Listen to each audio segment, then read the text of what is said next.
Bueno, hoy les voy a hablar sobre biodegradación de petróleo y sus derivados por la comunidad bacteriana en un suelo de la Patagonia Argentina. Bueno, este artículo nos habla sobre la región de Patagonia Argentina, que se caracteriza porque una de sus principales industrias es la dedicada a la exploración y extracción de petróleo. Si bien se realiza un gran esfuerzo en no contaminar el medio ambiente durante la realización de todos los procesos involucrados en la misma, es casi inevitable que en parte de los hidrocarburos extraídos terminen siendo contaminantes de aguas y suelos. Una de las formas de remediar el daño al ambiente que esto significa es la aplicación de diferentes técnicas aprobadas para tal fin, siendo la bioremediación una amplia aceptación para que la bioremediación de los hidrocarburos se pueda llevar adelante de forma óptima. Existen diferentes parámetros que deben ser tenidos en cuenta. Algunos de los importantes son las características edafológicas del suelo contaminado, las condiciones climáticas de la zona, la presencia de sales de sodio, los nutrientes presentes, la composición de los hidrocarburos contaminantes y la presencia de metales pesados. El presente trabajo tiene por objeto repasar la importancia de cada uno de estos parámetros sobre los sistemas de bioremediación de hidrocarburos en suelos de la Patagonia. Bueno, en este artículo nos hablan sobre algunos materiales y los materiales serían que el petróleo está compuesto por una mezcla de materiales orgánicos, sobre todo hidrocarburos insolubles en agua. Se producen en el interior de la Tierra mediante un proceso de transformación de la materia orgánica procedente de sedimentos y que se acumulan en trampas geológicas que se forman de manera natural. Vamos a analizar ahora los principales sistemas que se emplean para la extracción del petróleo. En un yacimiento, la única forma de saber si en un lugar donde se prevé que hay petróleo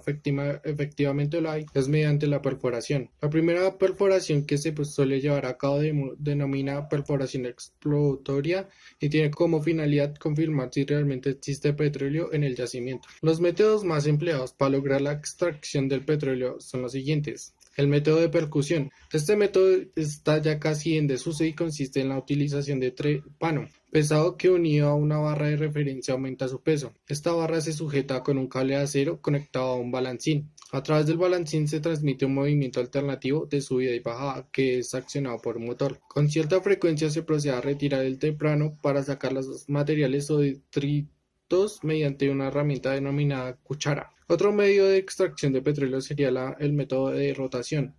Este método es algo más complejo que el anterior, ya que mediante el temprano que es hueco se atornilla a una serie de caños de acero que forman lo que se llama las barras de sondeo. Este método es el más usado en la mayoría de las explotaciones de yacimientos. Esta operación descrita se va repitiendo tantas veces como es necesario. Debido al movimiento de los detritos, se arrastran hasta la superficie. Yo explicaré qué es el land farming. El land farming es un proceso en el que se cultiva un fragmento de tierra al que se le desea estudiar.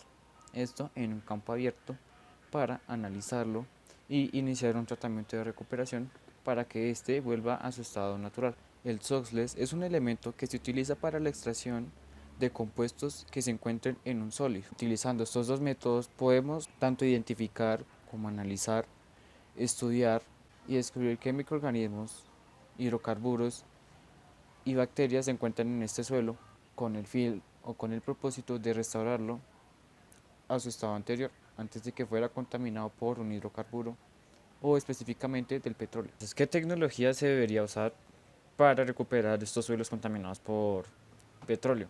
Bueno, aquí se debe utilizar la tecnología de identificación y de recuperación. Bueno, en identificación nos sirve para identificar en qué compuestos podemos destilar el petróleo. Esto cambiando su temperatura y destilándolo en gasoil, queroseno, en nafteno o en aromáticos que resultan tóxicos, pero con los debidos microorganismos pueden ser contrarrestados.